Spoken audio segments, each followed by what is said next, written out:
تنم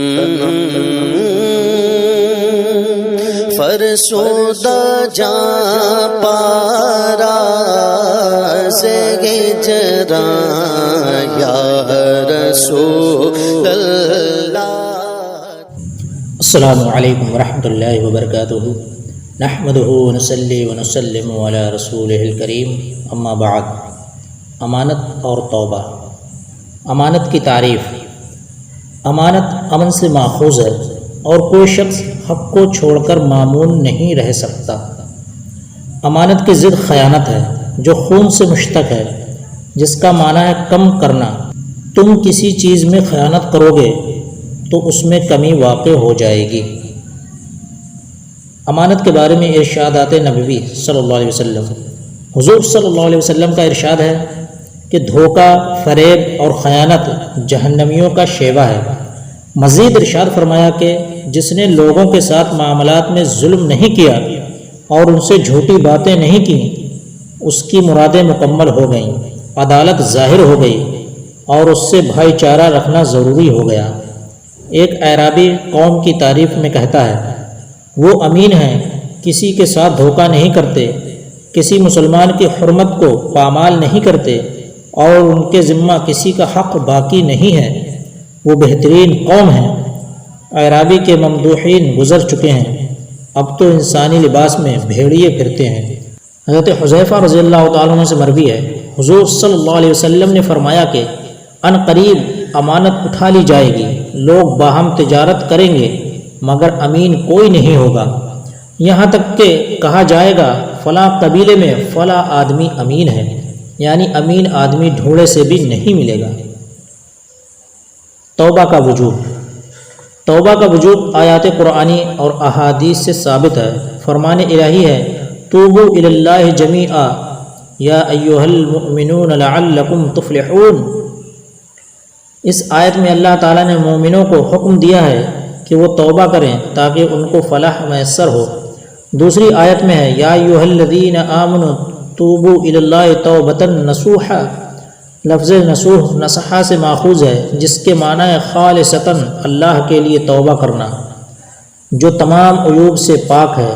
توبہ کی فضیلت اللہ تعالیٰ کے اس فرمان میں ثابت ہوتی ہے، ان اللہ یحب التوابین ویحب المتطہرین۔ بے شک اللہ تعالیٰ توبہ کرنے والوں اور پاک رہنے والوں کو محبوب رکھتا ہے۔ اور فرمان نبی صلی اللہ علیہ وسلم ہے، توبہ کرنے والا اللہ کا دوست ہے اور توبہ کرنے والا اس انسان کی طرح ہے جس نے کوئی گناہ نہ کیا ہو۔ فرمان نبوی ہے کہ رحمت خداوندی کو اس انسان کی توبہ سے زیادہ مسرت ہوتی ہے جو ہلاکت خیز زمین میں اپنی سواری پر کھانے پینے کا سامان لادے سفر کر رہا ہو اور وہاں آرام کی غرض سے رک جائے، وہ سر رکھے تو اسے نیند آ جائے، جب سو کر اٹھے تو اس کی سواری ماں سامان کے غائب ہو اور وہ اس کی جستجو میں نکلے، یہاں تک کہ شدت گرمی اور پیاس سے بدحال ہو کر اسی جگہ واپس آ جائے جہاں وہ پہلے سویا تھا اور موت کے انتظار میں اپنے بازو کا تکیہ بنا کر لیٹ جائے۔ اب جو وہ جاگا تو اس نے دیکھا اس کی سواری ماں سامان اس کے قریب موجود ہے۔ اللہ تعالیٰ کو بندے کی توبہ سے اس سواری والے شخص سے بھی زیادہ خوشی ہوتی ہے جس کا سامان جاگنے کے بعد اس کو مل گیا ہے۔ حضرت حسن رضی اللہ تعالیٰ عنہ سے مروی ہے کہ جب اللہ تعالیٰ نے حضرت آدم علیہ السلام کی توبہ قبول فرمائی تو فرشتوں نے انہیں مبارکباد پیش کی۔ جبریل و میکائیل علیہ السلام حاضر ہوئے اور کہا، اے آدم، آپ نے توبہ کر کے اپنی آنکھوں کو ٹھنڈا کر لیا۔ آدم علیہ السلام نے فرمایا، اگر اس توبہ کی قبولیت کے بعد رب سے پھر سوال کرنا پڑا تو کیا ہوگا؟ اللہ تعالیٰ نے آدم علیہ السلام پر وحی نازل فرمائی کہ اے آدم، تو نے اپنی اولاد کو محنت اور دکھ تکلیف کا وارث بنایا اور ہم نے انہیں توبہ بخشی۔ جو بھی مجھے پکارے گا میں تیری طرح اس کی پکار کو سنوں گا، جو مجھ سے مغفرت کا سوال کرے گا میں اسے نا امید نہیں کروں گا، کیونکہ میں قریب ہوں، دعاؤں کو قبول کرنے والا ہوں۔ میں توبہ کرنے والوں کو ان کی قبروں سے اس طرح اٹھاؤں گا کہ وہ ہنستے مسکراتے ہوئے آئیں گے، ان کی دعائیں قبول ہوں گی۔ فرمان نبی صلی اللہ علیہ وسلم ہے، اللہ تعالیٰ کا دست رحمت رات کے گناہ گاروں کے لیے صبح تک اور دن کے گناہ گاروں کے لیے رات تک دراز رہتا ہے۔ اس وقت تک کہ جب مغرب سے سورج طلوع ہوگا اور توبہ کا دروازہ بند ہو جائے گا، یعنی قیامت تک اللہ تعالیٰ بندوں کی توبہ قبول فرمائے گا۔ رسول خدا صلی اللہ علیہ وسلم کا ارشاد گرامی ہے کہ اگر تم نے آسمان کے برابر گناہ کر لیے اور پھر شرمندہ ہو کر توبہ کر لی تو اللہ تعالیٰ تمہاری توبہ قبول کر لے گا۔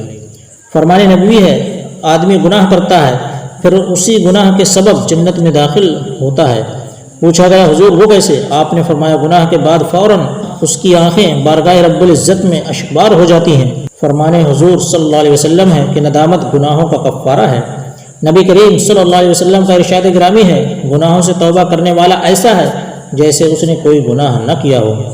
حضور صلی اللہ علیہ وسلم کی خدمت میں ایک حبشی حاضر ہوا اور عرض کی، یا رسول اللہ صلی اللہ علیہ وسلم، میں خطائیں کرتا ہوں، کیا میری توبہ قبول ہوگی؟ آپ نے فرمایا ہاں۔ وہ کچھ دور جا کر واپس لوٹا اور دریافت کیا کہ جب میں گناہ کرتا ہوں تو اللہ تعالیٰ دیکھتا ہے؟ آپ نے ارشاد فرمایا ہاں۔ حبشی نے اتنا سنتے ہی ایک چیخ ماری اور اس کی روح پرواز کر گئی۔ روایت ہے کہ جب اللہ تعالیٰ نے ابلیس کو ملعون قرار دیا تو اس نے قیامت تک کے لیے مہلت مانگی۔ اللہ تعالیٰ نے اسے مہلت دے دی تو وہ کہنے لگا، مجھے تیرے عزت و جلال کی قسم، جب تک انسان کی زندگی کا رشتہ قائم رہے گا میں اسے گناہوں پر اکساتا رہوں گا۔ رب العزت نے فرمایا، مجھے اپنے عزت و جلال کی قسم، میں ان کی زندگی کی آخری سانسوں تک ان کے گناہوں پر توبہ کا پردہ ڈالتا رہوں گا۔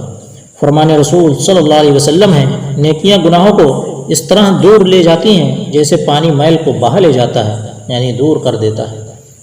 جناب سعید بن مسیب رضی اللہ تعالیٰ عنہ سے مروی ہے کہ یہ آیت انہ کان للأوابین غفورا اس شخص کے بارے میں نازل ہوئی جو گناہ کرتا ہے پھر توبہ کر لیتا ہے، پھر گناہ کرتا ہے اور پھر توبہ کر لیتا تھا۔ جناب فضائل رحمۃ اللہ علیہ کا قول ہے، رب ذوالجلال کا ارشاد ہے، گناہ گاروں کو بشارت دے دو، اگر وہ توبہ کریں تو میں قبول کر لوں گا۔ صدیقین کو متنبہ کر دیجئے، اگر میں نے اعمال کا وزن کیا تو انہیں عذاب سے کوئی نہیں بچا سکتا۔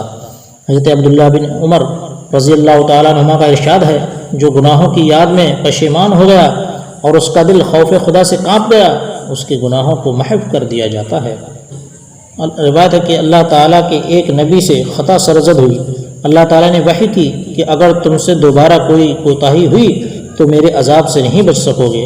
نبی نے عرض کیا، اللہ تو ہے اور میں ہوں، مجھے تیرے عزت و جلال کی قسم اگر تو مجھے گناہوں سے نہ بچائے تو میں نہیں بچ سکوں گا۔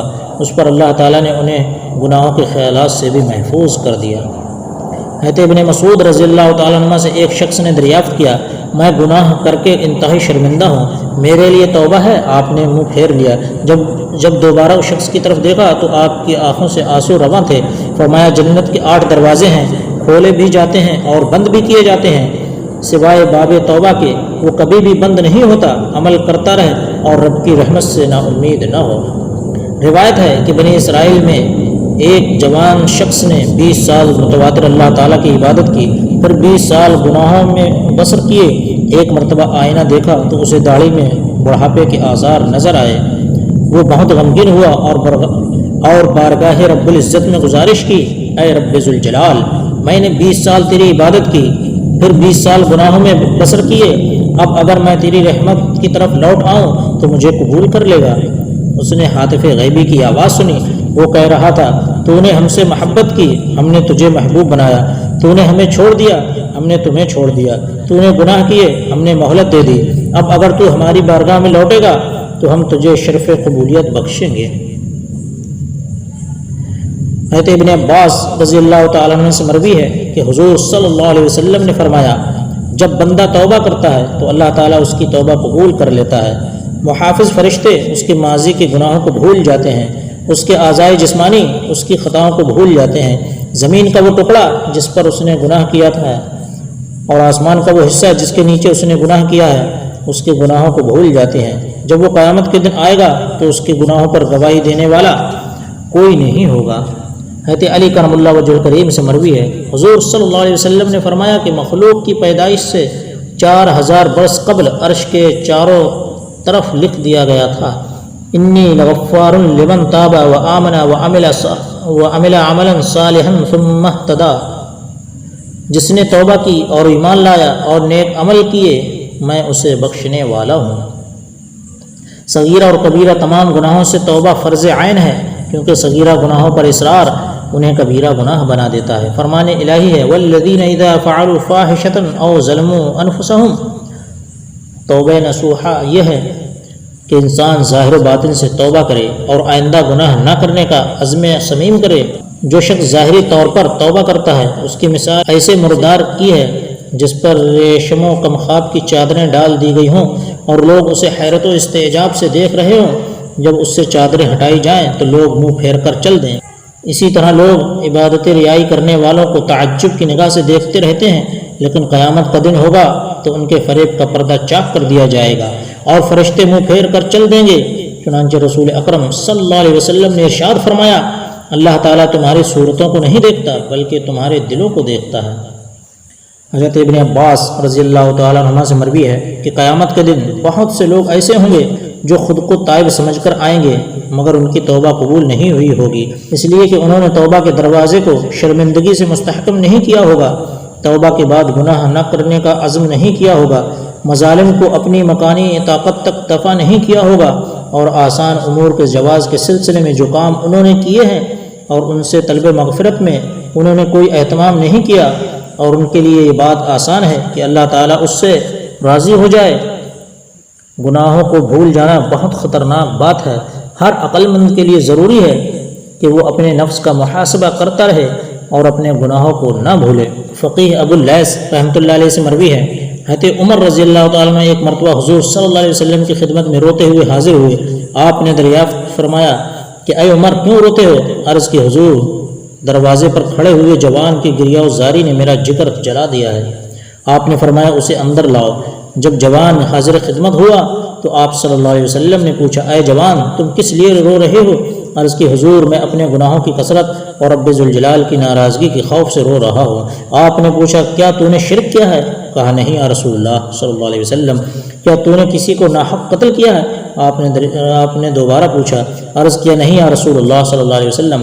آپ نے ارشاد فرمایا اگر تیرے گناہ ساتوں آسمانوں زمینوں اور پہاڑوں کے برابر ہوں تب بھی اللہ تعالیٰ اپنی رحمت سے بخش دے گا۔ جوان بولا یا رسول اللہ صلی اللہ علیہ وسلم میرا گناہ ان سے بھی بڑا ہے۔ آپ نے فرمایا تیرا گناہ بڑا ہے یا کرسی؟ عرض کی میرا گناہ۔ آپ نے فرمایا تیرا گناہ بڑا ہے یا عرش الہی؟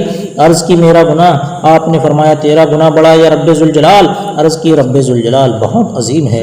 حضور صلی اللہ علیہ وسلم نے فرمایا بلا شبہ جرم عظیم کو رب عظیم ہی معاف فرما سکتا ہے۔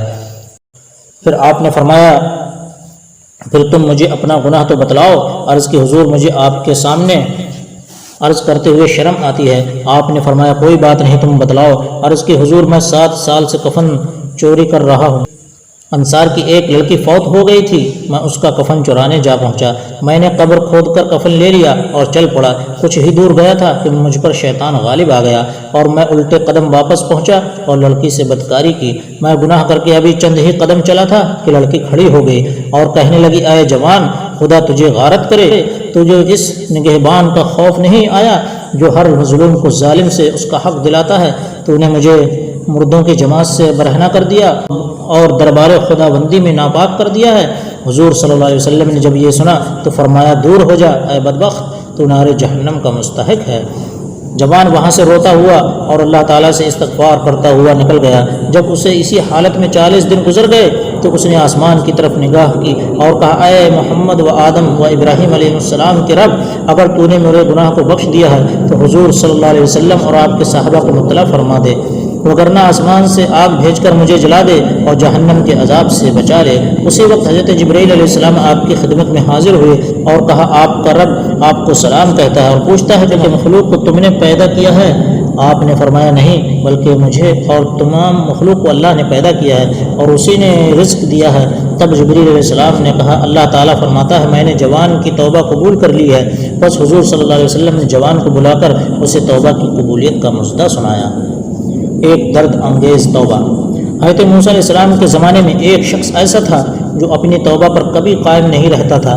جب بھی وہ توبہ کرتا اسے توڑ دیتا، یہاں تک کہ اسے اس حال میں 20 سال گزر گئے۔ اللہ تعالیٰ نے حضرت موسیٰ علیہ السلام کی طرف وحی کی میرے اس بندے کو کہہ دو میں تجھ سے بہت ناراض ہوں۔ جب حضرت موسیٰ علیہ السلام نے اس آدمی کو اللہ کا پیغام دیا تو وہ بہت غمگین ہوا اور بیابانوں کی طرف نکل گیا۔ وہاں جا کر بارگاہ رب العزت میں عرض کی، اے رب ذوالجلال، تیری رحمت جاتی رہی یا میرے گناہوں نے تجھے دکھ دیا؟ تیری بخشش کے خزانے ختم ہو گئے یا بندوں پر تیری نگاہ کرم نہیں رہی؟ تیرے عفو و درگزر سے کون سا گناہ بڑا ہے؟ تو کریم ہے، میں بخیل ہوں، کیا میرا بخل تیرے کرم پر غالب آ گیا ہے؟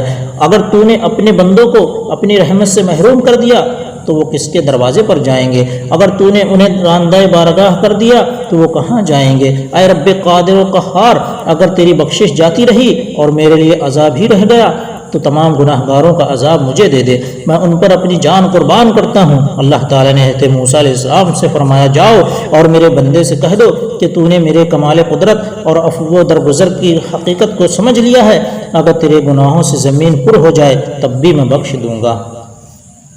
رسول کریم صلی اللہ علیہ وسلم کا ارشاد ہے کہ اللہ تعالیٰ کو گناہ گار توبہ کرنے والے کی آواز سے زیادہ محبوب اور کوئی آواز نہیں ہے۔ جب وہ اللہ تعالیٰ کو بلاتا ہے تو رب تبارک و تعالیٰ فرماتا ہے، میں موجود ہوں، جو چاہے مانگ، میں میری بارگاہ میں تیرا رتبہ میرے بعض فرشتوں کے برابر ہے، میں تیرے دائیں بائیں اوپر ہوں، تیری دلی دھڑکن سے زیادہ قریب ہوں، اے فرشتوں تم گواہ ہو جاؤ، میں نے اسے بخش دیا ہے۔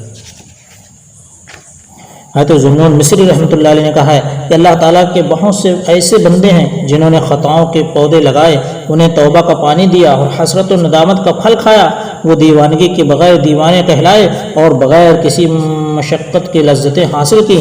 یہ لوگ اللہ اور اس کے رسول صلی اللہ علیہ وسلم کی معرفت رکھنے والے فصیح و بلیغ حضرات ہیں اور عدیم النظیر ہیں۔ انہوں نے محبت کے جام پیے اور مصائب پر صبر کرنے کی دولت سے مالا مال ہوئے، پھر عالم ملکوت میں ان کے دل غمزدہ ہو گئے اور عالم جبروت کے حجابات کی سیر نے ان کے افکار کو جلا بخشی۔ انہوں نے ندامت کے خیموں میں بسیرا کیا، اپنی خطاؤں کے صحیفوں کو بڑھایا اور گریہ و زاری میں مشغول ہو گئے، یہاں تک کہ وہ اپنی پرہیزگاری کی بدولت زہد کے اعلیٰ مراتب پر فائز ہو گئے۔ انہوں نے ترک دنیا کی تلخی کو شیریں سمجھا اور سخت بستروں کو انتہائی نرم جانا، تاکہ انہوں نے راہ نجات اور سلامتی کی بنیادوں کو پا لیا۔ ان کی ارواح کو بہشت کے باغوں میں جگہ ملی اور ابدی زندگی کے مستحق قرار پائے۔ انہوں نے آہ و بکا کی خندقوں کو پاٹ دیا اور خواہشات کی پلوں کو عبور کر گئے، یہاں تک کہ وہ علم کے ہمسائے ہوئے اور حکمت و دانائی کی تالاب سے سیراب ہوئے۔ وہ فہم و فراست کی کشتیوں میں سوار ہوئے۔ انہوں نے سلامتی کے دریا میں نجات کی دولت سے قلعے بنائے اور راحت کے باغات اور عزت و کرامت کے خزانوں کے مالک بن گئے۔ السلام علیکم دوستو، اگر آپ لوگوں کو ہماری یہ سیئے تمام پسند آئے تو ہمارے چینل کو سبسکرائب، لائک اور شیئر ضرور کریں۔